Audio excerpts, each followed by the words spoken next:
All right, everyone, get ready for today's deep dive. We're going deep on startup wisdom. Startup wisdom. Yeah, we found this really cool YouTube video, and it basically takes all of Y Combinator's advice Oh, cool. and boils it down into 10 minutes. So Oh. we're going to unpack that today. And, Okay. even if you're not like launching some big tech company right now, Right. these principles apply to pretty much any project or any idea you've got. Absolutely. Yeah, one of the things that struck me Yeah. right off the bat is how much emphasis they put on the team. Really? Like they actually say, the idea itself isn't the most crucial thing. What? So the idea doesn't matter. It's the people. You've got to have a good idea. Well, of course the idea has to have potential. Okay. But their point is, even a brilliant idea can totally fall flat if you don't have the right team to execute it. Okay, so... And they're actually very specific about what that team should look like. Okay. 2 to 4 co-founders, with at least half of them being engineers. Okay, that makes sense. Yeah. So you need people who can, actually build the thing. Right. But why multiple co-founders? I mean, think about it. Startups are a marathon, Right. right? Not a sprint. Yeah. So that shared workload is crucial. You don't want to burn out. Mm-hmm. Plus, when you've got different perspectives, it leads to more creative solutions, Yeah. and a team that can just kind of handle whatever gets thrown their way. Right, so even if you are a solopreneur, working on your own, Yeah. think about who are your virtual co-founders in a way. Who are your mentors or your advisors? Absolutely. People who are bringing different skills to the table. Yeah, you've got to have that support system. Yeah, for sure. And this next bit is really interesting. They talk about the ramen noodle budget, Oh, yeah. which is not about How about cooking? becoming a ramen chef or anything. Right, exactly. It's about being prepared to live really frugally and commit to your vision. They actually suggest that each co-founder should have about a year's worth of bare bones living expenses Wow. saved up. Oh, So so you can eat ramen. you can eat ramen, exactly. Well, at least ramen is delicious, right? It is. Finding the silver linings. That's right. But seriously, it highlights that success often means delaying gratification. Absolutely. So are you willing to kind of rough it in the beginning for a shot at something bigger? Yeah. That's a question worth asking yourself, no matter what you're working on. Right? Yeah, absolutely. And speaking of goals, Yeah. the next little nugget of wisdom is all about choosing the right problem to solve. Okay.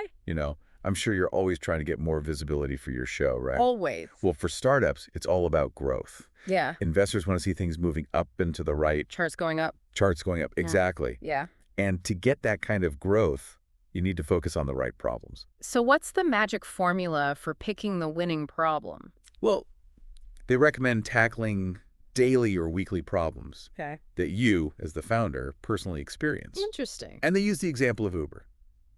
Right? Yeah. Okay. Think about it. How often do you buy a car? Not that often. Not that often, right? Mm, But needing a ride, pretty often, yeah. that's a daily hassle for a lot of people. Mm. So that's the kind of problem they're talking about, something that has this huge potential market because it affects so many people so frequently. So what daily problem are you itching to solve? Well, I'm constantly misplacing my... Your phone, your keys. Yes, I feel you. Don't worry, we've all been there. Yeah, exactly. Yeah. But Yeah, that's the kind of thinking that they're encouraging, right? Absolutely. Just to identify those everyday frustrations because they might hold the key to your next big idea. That's right. Okay, so now you've got your team. Yeah. You're laser focused on a problem worth solving. Right. It's time to hit the gas, right? Hit the gas hard. Yeah. They urge startups to launch quickly. Really quickly. Okay. They suggest aiming for a minimum viable product, or MVP, Yeah, I've heard of that. in just 2 months. 2 months, that sounds crazy. It's fast. Wouldn't it be better to take your time, polish everything before you launch it? Well, that's kind of the old way of thinking. Okay. The beauty of an MVP is that it's just enough to get your product out there Okay. in front of users Right. and start gathering feedback. So it's all about speed and iteration. Exactly. Okay, got it. It's like jumping into the deep end of the pool. Right. It's a little scary, but You learn to swim faster. yeah, you learn to swim faster. That's right.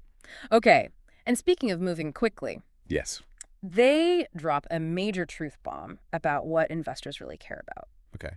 Growth. Growth, yes. Not just any growth. Explosive, hockey stick-shaped growth Exactly. on those charts. Exactly. And they highlight 3 core strategies to fuel that growth. Okay. paid advertising, Mm. getting those key reference customers Hmm. who are going to sing your praises, Yeah. and designing your product so that usage equals sharing. Hold on. What's this usage equals sharing magic? Oh, it's good stuff.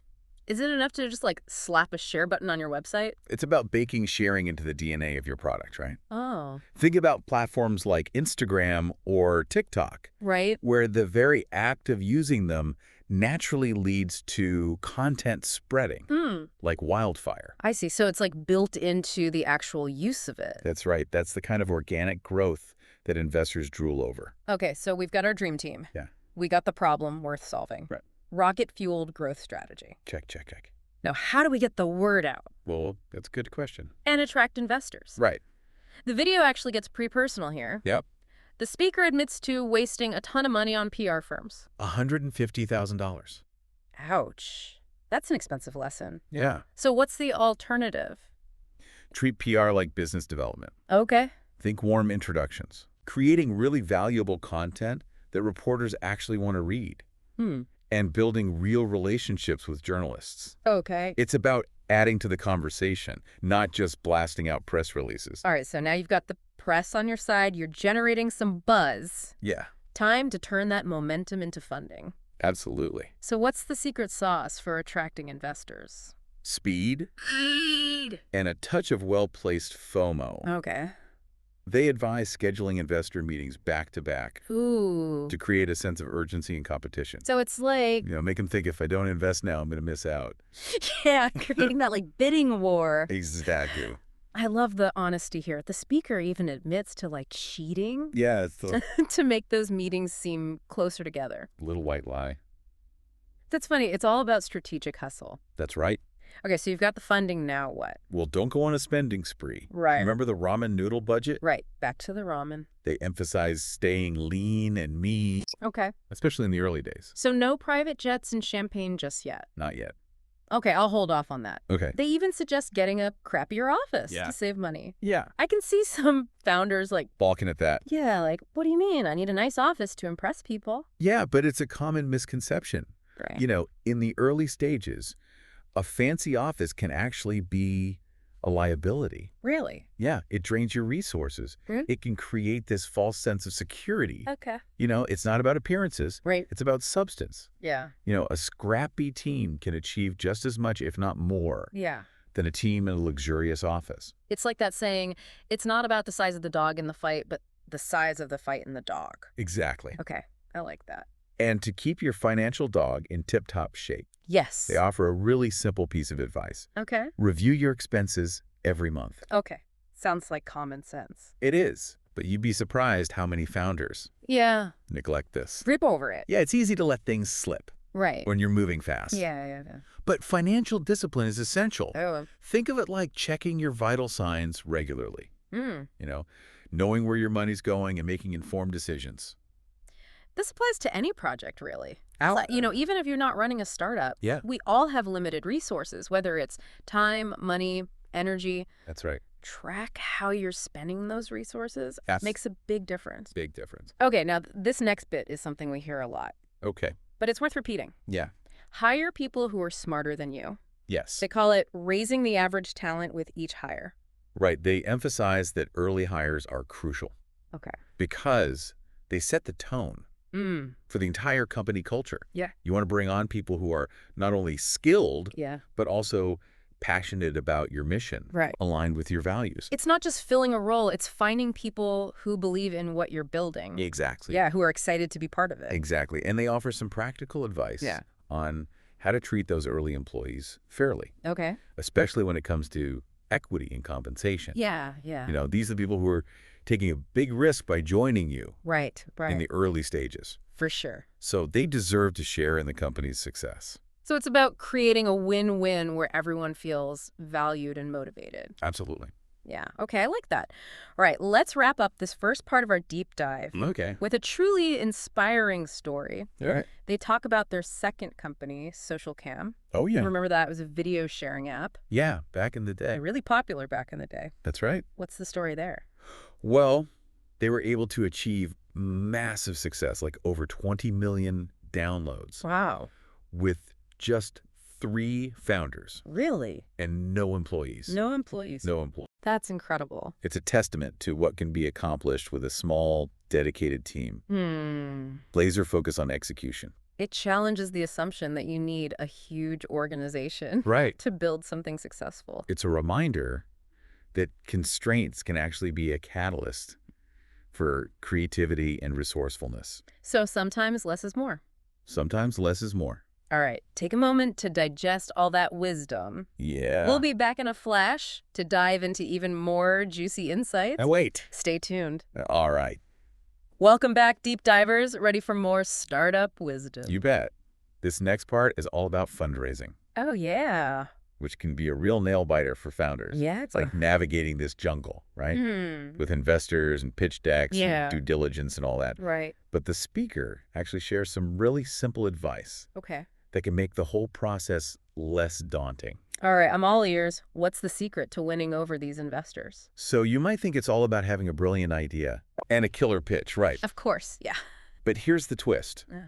Investors are actually more likely to fund a company Okay. that doesn't need their money. Wait, what? That doesn't make sense. I know, right? Why would they throw money at a company that's already doing well? It's all about momentum Okay. and validation. Investors are drawn to companies that are already gaining traction, Okay.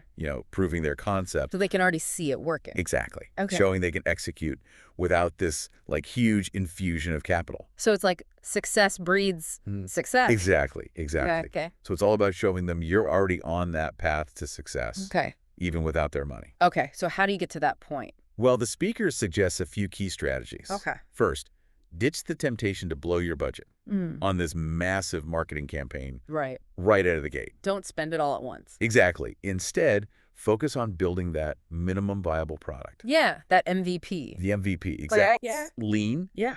mean, right. and requires minimal investment to get off the ground. Okay. So test the waters with your toes Right. before you jump in the deep end. Exactly. You want to validate your idea, Mm-hmm. gather user feedback, Right. and start generating some early growth. Before you go seeking big money. Exactly. It's about proving your concept, showing investors you're onto something special.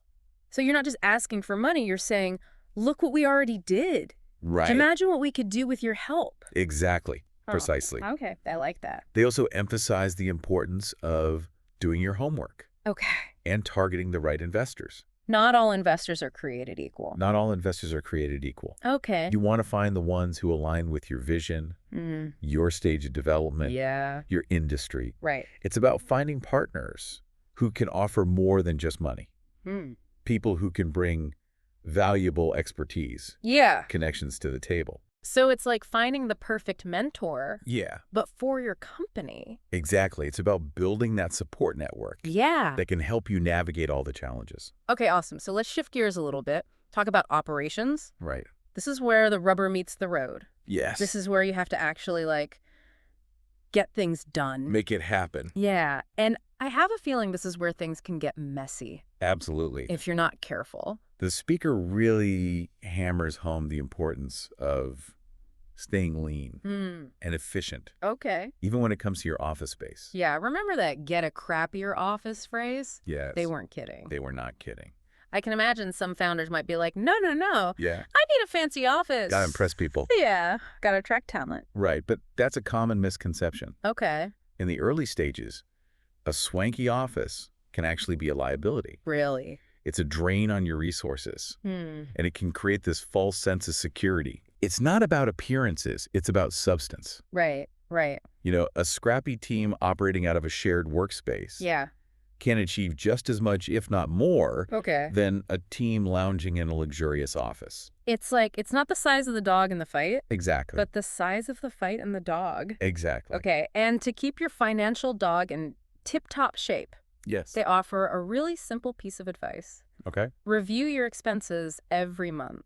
Every month. That sounds like common sense. It is common sense. But I bet a lot of people skip over it. It's easy to let things slip Yeah. when you're moving fast. You're busy building your business. Exactly. Yeah. But financial discipline is essential. For long-term success. Long-term success. Think of it like checking your vital signs. Exactly. Make sure everything's running smoothly. Knowing where your money's going. This applies to any project, really. Absolutely. Even if you're not running a startup. It's about resource management, Yeah, for sure. no matter what you're doing. We all have limited resources. We do. Time, money, energy. Track how you're spending them. Yeah, track it. Big difference. Okay, and speaking of resources, Yes. one of the most valuable assets Oh, yeah. is your team. Your people. The people. I couldn't agree more. It's all about surrounding yourself with the right people. Absolutely. So how do you build that dream team?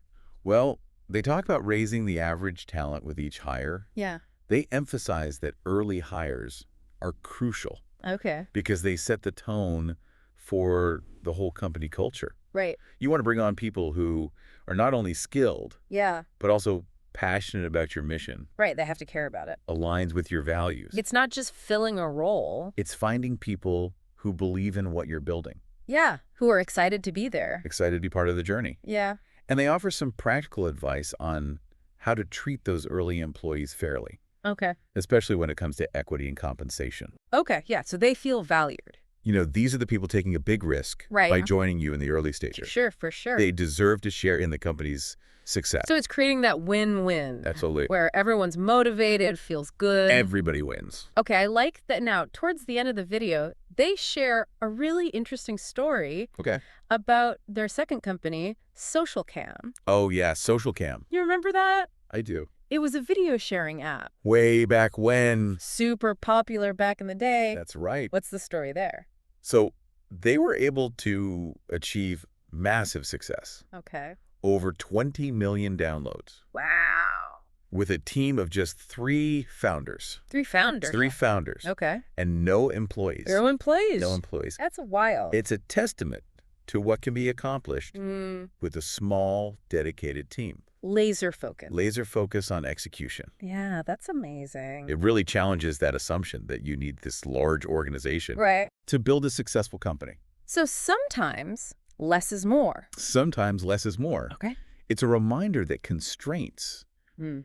can actually be a catalyst Okay. for creativity and resourcefulness. So you have to get scrappy. You have to get scrappy. Yeah, okay. I like that. Now, I know we've covered a lot of ground here. Yeah, a lot of good stuff. I want to pause for a moment. Okay. Let all this wisdom sink in. Yeah, take a moment to process it all. We'll be back in a jiffy to wrap things up.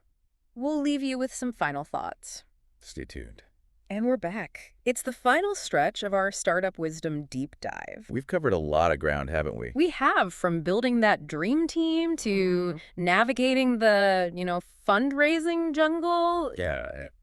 But there's this one key ingredient that kind of ties it all together. What's that? Speed. Feed. Yeah. The speaker emphasizes this throughout the whole video. Mm. It's not just about working hard, it's about moving fast, Right. making those decisions quickly, and iterating rapidly.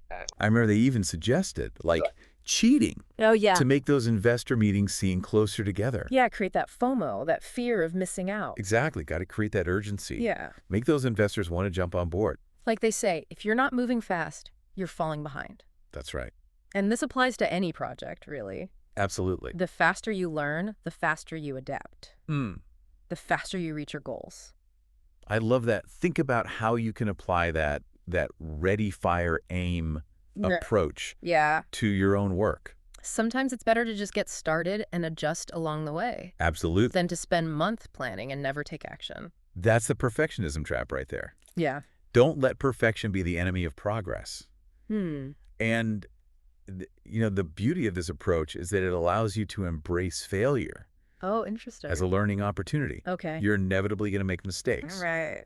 But the key is to learn from them quickly. Yeah. Keep moving forward. It's like fail fast, fail often, but learn from every failure. Exactly. Exactly. Okay, so as we wrap up this deep dive, Yeah. what's the one nugget of wisdom that you'd want our listeners to walk away with? I'd encourage them to think about the problems they encounter in their own lives. Okay. The frustrations, the inefficiencies, The little annoyances. the things that make them think there has to be a better way. Yeah. And then consider how they might apply these principles. Okay. Building a team, moving quickly, being resourceful. Yeah. to actually solve those problems. It's about seeing opportunity where others see obstacles. Exactly. It's about having the courage to challenge the status quo, Absolutely. create something new, something better. And remember, you don't have to start big. Right? Start small, iterate quickly. Don't be afraid to experiment. You'd be surprised what you can accomplish with a little bit of grit, Yeah. a lot of heart, a willingness to embrace the unknown. That's a great note to end on. All right, so to all our deep divers out there, remember this. You have the power to make a difference. You do. Identify a problem worth solving. Gather your team. Take action. The world is waiting for your ideas. We'll be here to guide you along the way. Thanks for joining us on this deep dive.